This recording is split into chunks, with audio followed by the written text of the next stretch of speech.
Welcome, everyone, to the Best of Markham podcast, brought to you by me, Igor Klibanov from FitnessSolutionsPlus.ca, your personal trainers for chronic conditions. Here with me today is Dr. Cliff Redford from Wellington Veterinary Clinic.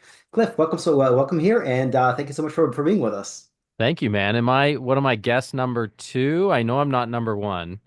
It's been prolific. I've had, I think, four or five so far. Oh, okay, top 10. Woo! Top 10, that's right, that's right. So tell us a bit about yourself. Well, as you mentioned, I own Wellington Vet Hospital here in Markham. So I am a veterinarian. I graduated University of Guelph in 1998. I've been a vet for more than half of my life now.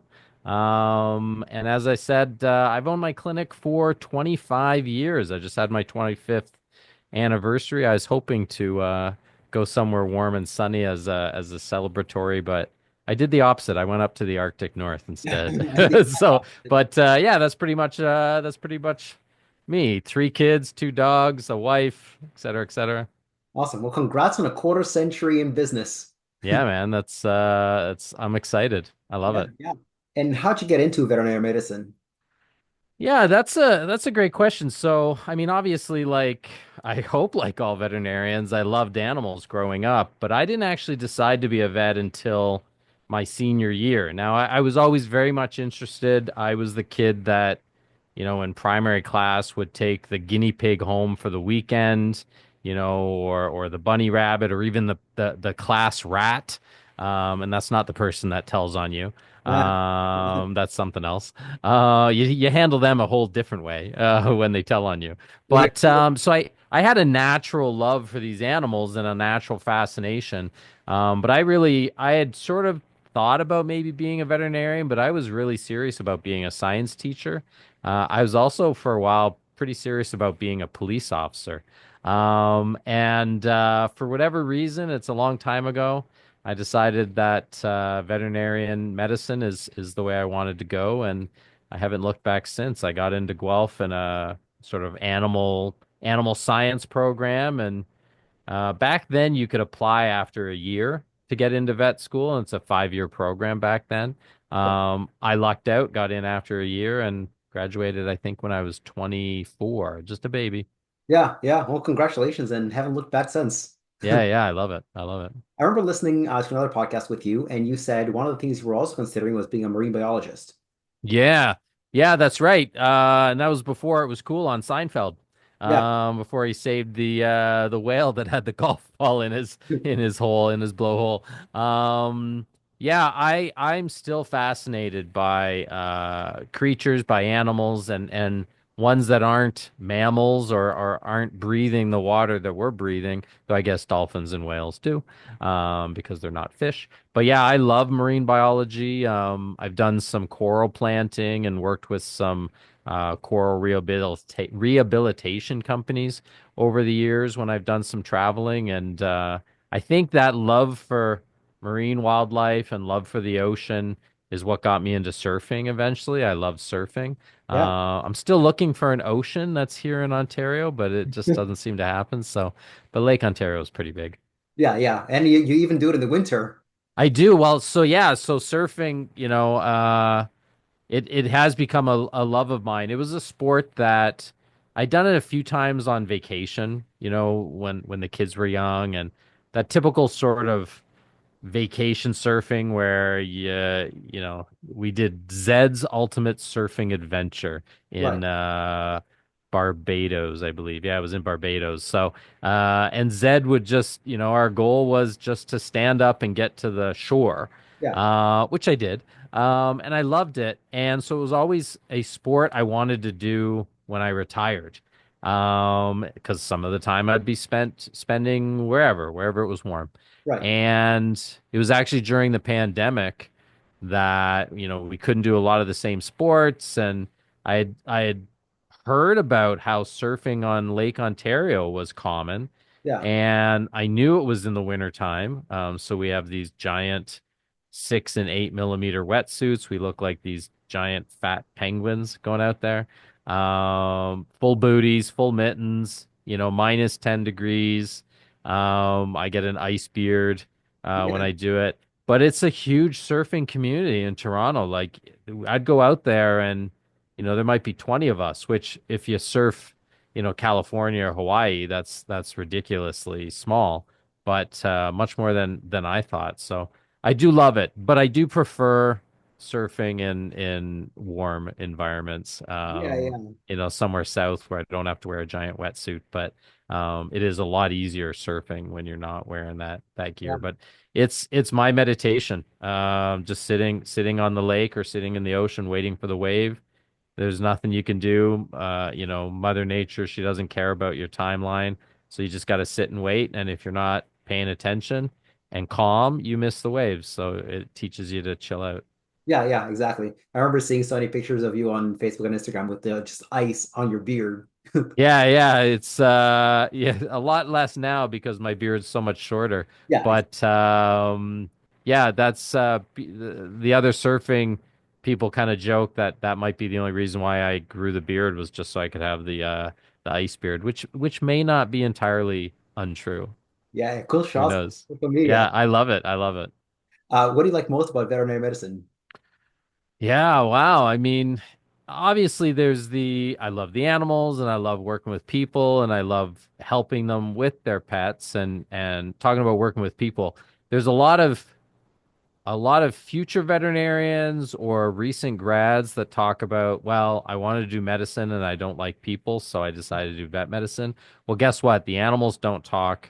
They might talk to me, I don't know, but the animals don't talk, so you got to deal with the people much more than probably human doctors need to do sometimes. So they're in a surprise, rude awakening when they get into this field. But I enjoy helping people take care of their pets. But I think the thing that a lot of people don't appreciate, and they're almost jealous when they talk to me about my job, is the variability of it. Not only because I'm a general practitioner who gets to do everything, so I do surgery, radiology, dermatology, neurology, general medicine, internal medicine, emergency medicine, like everything. But I literally I come to work and I don't know what is going to happen. And not even we're talking about an emergency may walk in the door, and that might surprise me. But it's also, I don't look at the schedule anymore. And unless it's a really unique surgery that I know is coming up and I'm kind of excited to do something about it, I get to walk in and go, I look at the board and say, oh, look at that. We got a major dental surgery. We got an animal that's twisted its knee. Maybe they saw one of my associate veterinarians because I'm not the only vet here at Mhm. Wellington. So I'm constantly pivoting from one topic or field of expertise to another. And, at times I'm purely focusing on, brain power. Let's say it's internal medicine, and trying to figure out that diagnosis, which is kind of like a puzzle. And then other times I'm more like a tradesman and I'm stitching up or I'm fixing a broken bone, which really is carpentry. Yeah. Like surgery is cut and paste and carpentry, basically. So if you can sew your pants, sew a nice hem on your pants, you could probably stitch up a wound better than I can. Though I'm very good at it. And I can sew a nice hem on my pants. So that's what I love about it is the variability and on top of it, I do a bit of volunteer work with a wildlife rescue once a week. So and I've been doing that for 7 or 8 years now, seven-ish years, and over up in Georgina, Shades of Hope. Yeah. And so now I get to see bald eagles and microbats Yeah. and deer and coyotes. And I pinned a tibia fracture, which for the non-medical people out there is the shin bone, basically. I pinned a broken tibia on an American bullfrog once. Oh, So like talk about living the dream of getting to deal with all these animals. Still no dolphins who have come into my clinic, so that's the next thing I got to try and figure out how to help one of them out. yeah. When Francesca, my wife and I were in Jamaica, we swam with the dolphins, and they told us that, correct me if I'm wrong, the average lifespan of a dolphin is about 15, 20 years. Yeah, I thought it was longer. I in the thought it wild. was like 50, 60. So in they said so what they told us is that in the wild it's like 15, 20 years, but they have one 60-year-old dolphin in Huh. there because they get veterinary care. Yeah, yeah. It's yeah, I guess. I mean, the reality is a dog, even if you took like a real dog, like a German Shepherd. Yeah. It's living 13, 14 years here because of veterinarian care. Now, if that you take that same dog, give it some wolf intelligence or wolf genetics, the average lifespan for a wolf is like 3 years. Oh yeah. Now most of them die before they're even 6 months old. Right. Something like three-quarters of wolves die when they're young. Yeah. Parasites, diseases, injuries, whatever. But it's very unusual. You'll never see a 13-year-old wolf. I shouldn't say never, but it'd be Rare. very rare to see that out in the wild. Whereas at my clinic, it's all the time. Yeah. A German Shepherd, not a wolf. But Yeah. Yeah. Of course. yeah, Yeah. yeah, yeah. Yeah. So you get to treat more than just cats and dogs. You get to treat some very exotic stuff. Yeah, and that's so when you graduate from University of Guelph, one of the top schools in the world, Ontario Vet College, and I would say almost all vet schools in North America are like this in that you graduate licensed to do everything. Right. So technically, I am allowed, air quotes, to treat an elephant. Yeah. Of Now, I need to be able to show that I know what I'm doing, right? course. Which is the benefit of working with wildlife. There's no owners to yell at me if I make a mistake, and Right. because other vets aren't volunteering, I'm the best chance they got. So, I'm allowed to make some mistakes, and I've become a lot better over the 7 years of volunteering.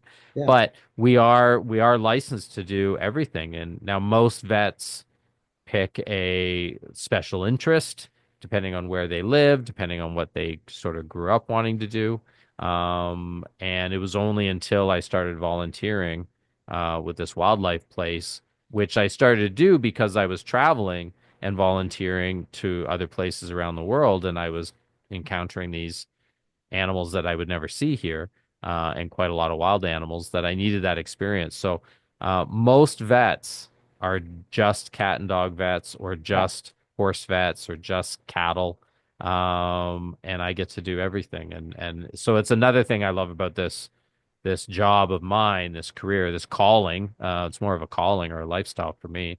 Is the variability and the fascination of these animals. I'm very, very blessed. Yeah. And you're not just a regular vet, you're a traveling vet. I mean, I remember reading in your book, in your upcoming book, which we'll talk about in a sec, Hmm. how you treated a monkey with a broken jaw in India.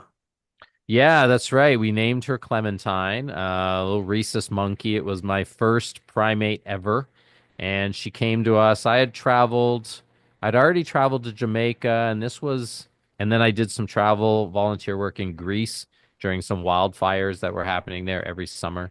And then I went to India, and this monkey came in with a broken jaw, so right in the medial symphysis, basically the midpoint of the jaw. If you Yeah. have a cleft in your jaw, it's right in the center. Yeah. And she had a laceration on her head and whatnot.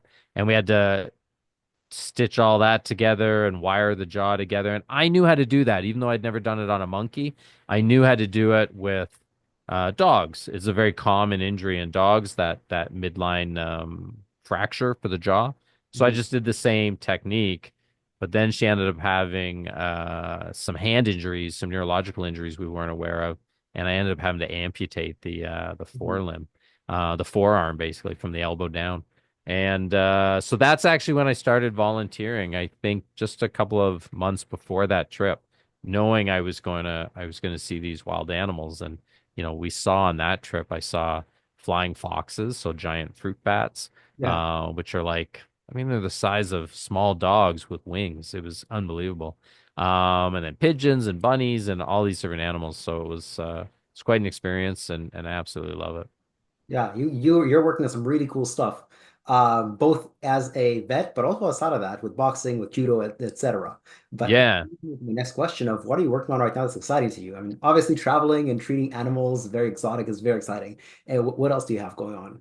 Yeah, so there's a couple of things. I mean, we talked about the book and thank you very much for reading it, being part of Cliff's book club. So I just finished. I've been writing this book on and off for about 4 years, and it's a memoir. It's about my travels.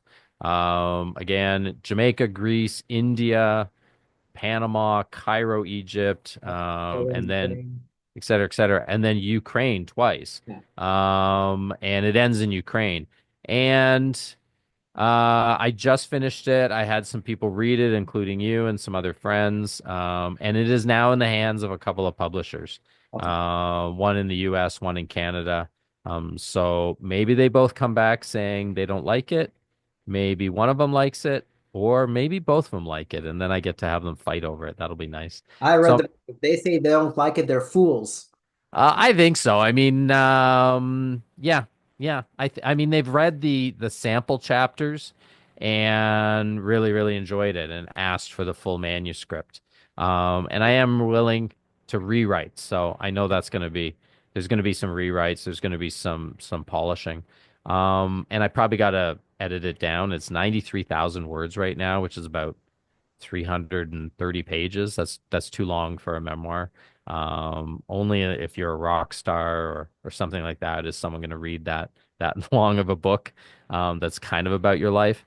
But the other thing I'm doing is so all of these trips I film, and sometimes I film with just on my iPhone, my daughter and I. Sometimes we have a small film crew with us, and it was in preparation. We're trying to get a TV show going, a docuseries going. So we're using this footage to kind of create a social media following, and to create these sizzle reels, almost like pilots. Yeah. And when we came so very, very close, so many times, where we'd get the initial yes from the broadcaster, and then, think they would change their mind, which happens, that we ended up filming a documentary. My second trip to India, which happened 2.5 years ago during Diwali, and it's not in the book. Yeah. It is we worked with a professional film crew, and created this documentary called Dr. Cliff Worldwide Vet. Brought it to film festivals, won a ton of awards. Yeah. Best documentary, best pilot, best director, best editor, et cetera, et cetera. And we are now, it has now been purchased by a Canadian broadcaster. Just a couple of weeks ago. We've been in negotiations for over 6 months with them, Yeah. and they just bought it. I can't name who, but very soon, which probably means a month or two, to be honest with you, Yeah. it will be available on TV and on their streaming platform all across Canada. And they've basically said if it gets good views and people like it, a lot of thumbs up or whatever their rating score is, then they'd be interested in investing in a docuseries. So, which is why we did it. And then we have an American broadcaster that's kind of early to the conversation right now. It's been bought by Al Jazeera. Mhm. So Middle East and North Africa is going to be seeing it soon.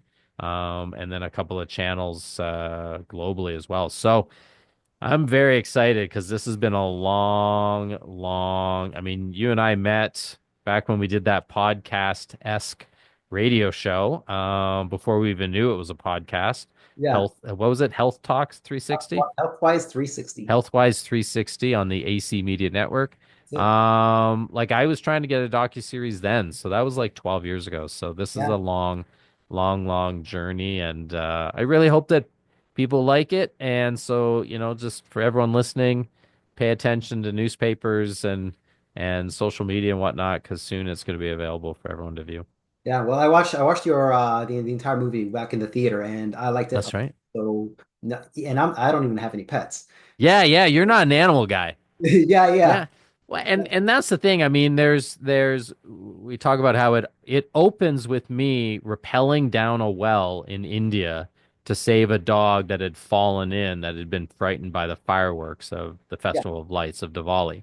And it just gets crazier from there. And obviously it helps if you have a love for animals, but it's also about a father and daughter Yeah. relationship, and it's about the challenges that, volunteering abroad face, and it's about this beautiful festival of lights, this, the fireworks and the colors and the food and everything in India. So, that's our goal, is to make a show that is, it's sort of like Anthony Bourdain of the vet world, that it's not only about animal rescue, but about traveling abroad and the experiences. So hopefully it works Yeah. out. Yeah. I mean, I got my fingers crossed for you. Yeah, And yeah, it'll be great. I know we talked about it already a little bit, but let's talk about it in more detail. What obstacles have you encountered in your time as a vet? Yeah, I mean, as far as the only real obstacles are the business side of it. Um, it's hard. It's hard running a business, and now it's probably easier running a vet clinic, or at least opening a vet clinic and having it be successful, than a lot of other businesses. There's very limited time needed in marketing and whatnot, and if you can just pick a good spot, there's Yeah. a need. Everybody has, not everybody, but most people have pets and they love their pets. Yeah. But, like any business, human resources and dealing with peoples and emotions is tricky. Staffing was a big problem, and it still is in the industry, in the sense of finding a veterinarian if you own a clinic, finding a technician, which is like a veterinarian nurse. I've been lucky slash blessed slash I worked really hard to create a great work environment that now, for one full-time vet, which is me, and then my associate is part-time, we have five technicians, which is unheard of in this industry. And so, a couple of them have been with me for 13 years, 14 years. So, there was a time where we were very much understaffed, like we're talking a decade ago. Right. So it only took me about 15 years to kind of finally build up my team. But that's always the biggest challenge. And now my team is so good that, they joke that I'm pretty lazy. I don't have to do a whole lot. I just diagnose problems, prescribe medications, and I do surgery. And I play with puppies and kittens, and the occasional bald eagle. So my life's pretty good. I got no complaints. Yeah, yeah, I can totally relate. I mean, I volunteer for the Markham Small Business Center, and of course, I run a business myself. And I hear the same things all the time, depending where you are in your business. At first, the biggest challenge is, well, how do I get clients? I'm posting on social media and it's not working. What else do I do? Mm, The next, once you figure out that challenge, the next challenge is, well, how do I get enough staff members to service those clients? hmm Um, so it's depending which stage of business you're in, those are always the two biggest challenges. Yeah, and my wife's opened a business recently, and I've told her a few times, and I stole this from some other business guru, I'm sure. But that whole hire slow and fire quickly Yeah, scenario, like, really take your time. Do not, if you can avoid it, do not hire somebody because you're in a desperate yeah, need, because the odds are you're making the wrong decision. Don't go shopping for food when you're hungry, because you're going yeah, to buy those potato chips. That's what ends up happening. And you'll probably eat those potato chips while you're in the car on the way home. So, you take your time to hire, and I don't want to say you fire people without thinking about it, but if it's not working out, you got to deal with it and try and fix the problem with your staff member. And if it's still not working out, you need to make that decision for the better of the rest of your team. yeah. And since I started doing that, since I started hiring slowly, I haven't had to fire quickly because there haven't been problems. So, yeah, you got to invest in your team and take your time. Yeah, absolutely. About 7 or 8 years ago, I made a couple of bad hires just because the way the market was, the personal training market. Pickings were slim, so I interviewed a bunch of people and I found the best person for the job, even though it wasn't like in good times, I wouldn't have picked that person.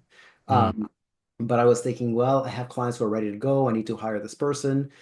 I made a bad hire. Unfortunately, had to fire her very quickly and learned my lesson. Just because yeah, I can't find a good person, it's better to not have anybody and let clients know, listen, I'm not compromising my standards just to get a fast hire. I'll yeah, just take longer. It's okay if I lose a little bit of money, but I know I have to be able to sleep at night. Uh, yeah, so yeah, totally get it. Great advice too. yeah, And yeah. It's no different, regardless of the industry you're in. It's always the same. yeah, we talked about it a little bit, but what do you do in your free time? Yeah, I mean, other than surfing, which, unfortunately, there's only waves. This year seems to be rough. There's been only, or not rough. It seems to be flat. There's only been waves like every 2 weeks, and I'm often working.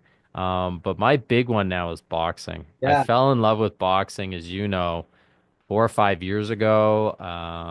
Started training hard and started competing as a 50-year-old amateur masters, which basically means the old man division. 18 months ago, very proud to say I am 5-1. And even that one loss, it went the distance, which is only 3 rounds. And it went to judge's decision, and there was kind of a controversy because I got a low shot and the ref didn't count it as a low shot. yeah, He thought I got hit, legit, but that's what boxing's like. I love it. I train every day now. And it's a great, other than the occasional bruise in the face and the clients kind of look at me funny, though yeah, these days they know I'm a little bit off. So they've learned to accept it. It's a great stress reliever, and the second you're thinking about work, even when I'm just getting, I'm hitting pads with my coach. If yeah, I'm thinking about work and he swings that pad for a combo that we've been working on, and I'm not focused 100%, I get clocked. yeah, Something happens. So it's a great way of showing you to focus on the physical task at hand. And the work problems will be there when you get back. Don't worry about it. yeah, yeah. That's where I like activities that are engaging. For example, if you go out for a walk, you could think about your problems. If you go out for a Hmm. walk, it's repetitive. There's no other stimuli, so you could be thinking about your problems. But if you're surfing, you can't think about anything else but the waves. If you're boxing, you can't think of anything else but the punches coming at you. That's where A, it's fun. It's higher intensity, but B, it's also interactive. Yeah, yeah, no, I do. Yeah, you're absolutely right. And the stuff I've really been interested in my whole life have all been sort of solo sports. Even when I played hockey, I was the goalie, Yeah. which is, we're kind of weird. And we're sort of on our own team. I'll smack the shins of the my own defenseman if he's standing in front of me. I don't care. And then, judo and whatnot. Now, it's interesting. So I used to do marathon running and even ultra marathoning. And when you go out and run for, I mean, there were times I was running for 8 hours nonstop. You got a lot of time to think. But Yeah. it was the opposite. I would use it as my time to think.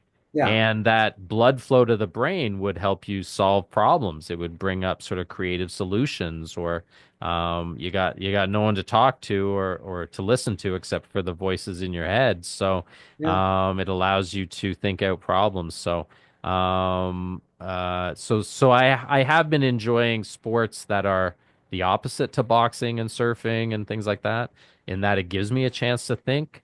But if I had to pick one sport for the rest of my life, it would definitely be boxing. Yeah. It's a lot of fun. I love it. I absolutely love it. There's nothing like getting punched in the face to make you humble. It's great. It's quite great. Or punching others in the face to make you confident. Yeah, which is important, and they smile, and you got to have good sparring partners and whatnot. But I got a couple of people here that got into it. One of my technicians, Arthur, got into it, and he's lost some weight, put on some muscle. We kind of dipsy doodle and sort of shadow box each other in between appointments every once in a while. And we've even stepped into the ring. I helped him prepare for his first ever amateur match. Nice. So it's a great sport, and as long as you have the right partners, it's safe and it's fun, even when you get a little smack between the eyes. Yeah, yeah. I mean, you wear a headgear, you wear like what, 16-ounce gloves? Yeah, they're 16-ounce Yeah. gloves, which, for the non-boxers, the bigger the gloves, the harder they hurt because they're like big pillows and the easier to block. And you can't swing too many times because your arms get tired really, really Yeah, fast. exactly. So amateur boxing is a much safer sport than pro boxing. Oh, yeah, yeah, 100%. Yeah, yeah. Yeah. And since this is, after all, a best of Markham podcast, usually I ask, what's your favorite business besides your own? But I know what it's going to be. So I'm going to ask you for your two favorite businesses. Yeah, yeah, I've already got two because the first one obviously is my wife's spin studio, Cycle Bar Markham on Main Street, Markham Road. It's been her love, Main Street Markham and Main Street Markham, and it's Highway 7. like It's like, yeah, it's Highway 7 Yeah. basically. You can't miss it. It's right beside the Duchess, or across the street. And so it's a great place to work out, and I think I've been number one there for the classes every single time. So someone listening to this, if you think you're in shape, you got to come and do this and reach out to me and challenge me because I need someone to push me. My second place is a restaurant or a food place. It's Babu's, Tamil Indian food, which is on McCowan and Burr Oak. And just the spicy flavors of India, I absolutely love the chilies and the lime and whatnot. So Saturdays, usually after work, I work until 5-ish on Saturdays. I will drop by Babu's, pick up a bunch of food for the family that lasts 2 or 3 days, and yeah, we love it. So Babu's is amazing. Awesome. And lastly, how can our viewers and listeners get in touch with you? Yeah, a couple ways. I mean, follow me on Instagram at drcliff worldwide vet. My website, which primarily is for my clinic, is drcliff.ca. And you can check out, I have a podcast, Vet Life with Dr. Cliff, on Apple and Spotify, which you, Igor, have been on a couple of times and are going to be on soon with your next book. Yeah, looking forward to it. I love Thank it. you so much. We really appreciate it. Thanks, man. Thanks for having me. My pleasure.